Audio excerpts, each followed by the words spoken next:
If you've watched everything so far, you should start having a basic understanding of the interactions between thoughts and feelings. But we need to expand this further. So, how does all this tie into personality? What is personality? Reminder, personality is only in this little subsection here in our processing layer.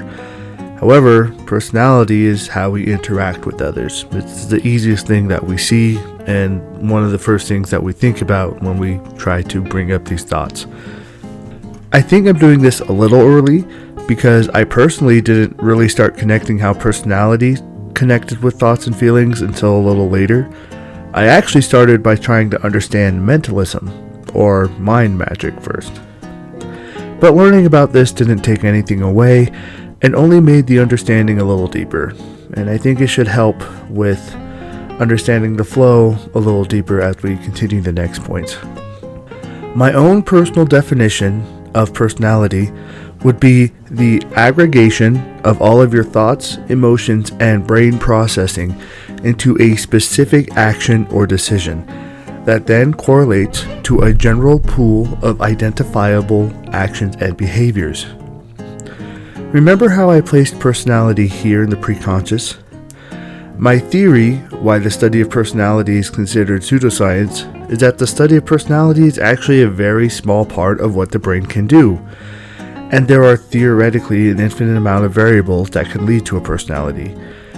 Every and all personality systems are going to have holes no matter what. However, I studied a bit about Carl Jung's 8 cognitive functions.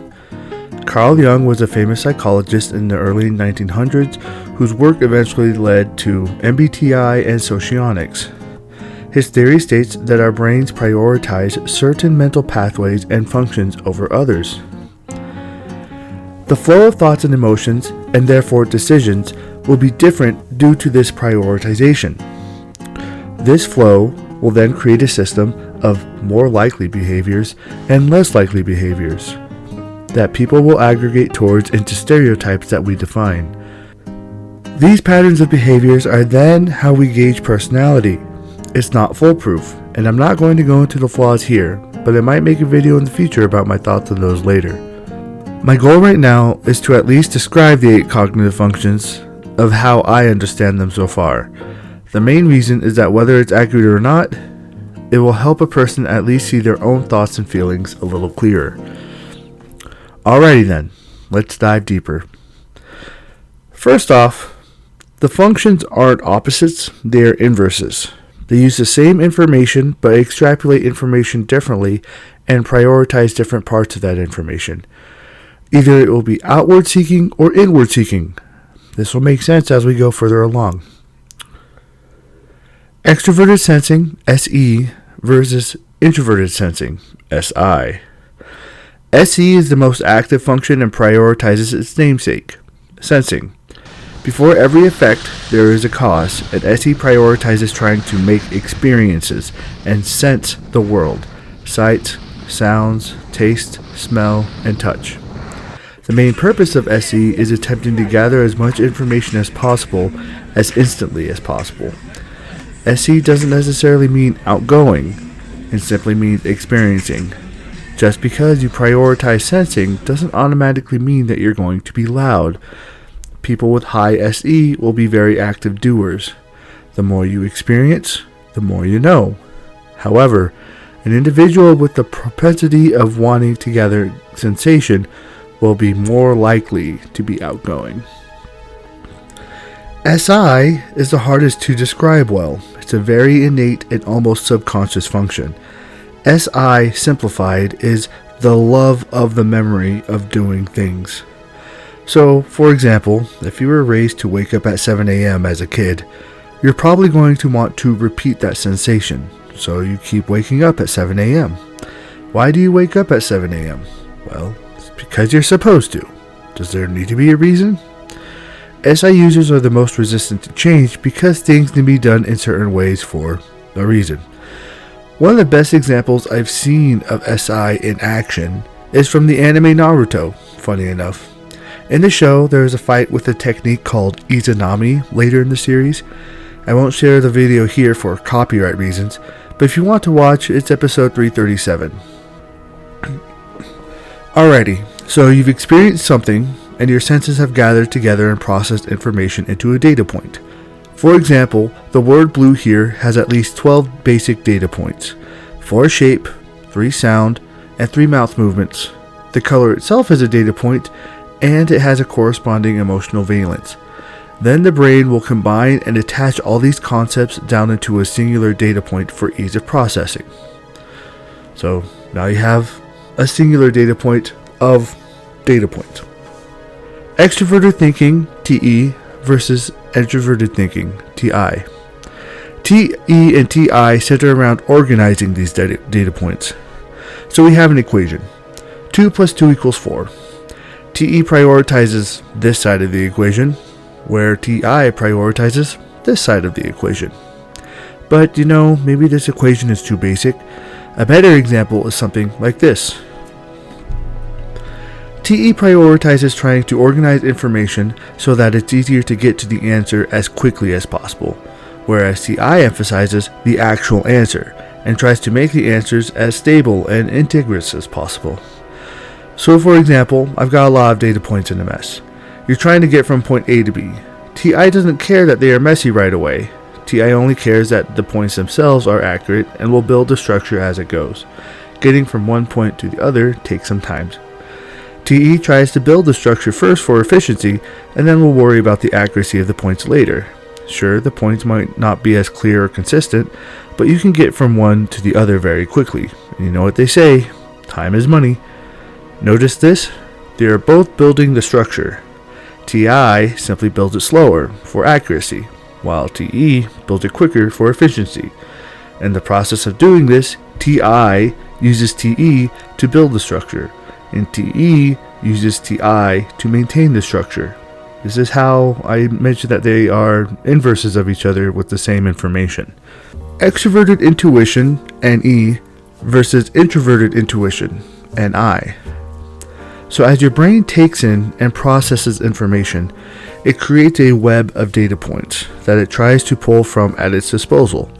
As you think, your brain tries to pull up information from several data points and conglomerate them together as best as possible.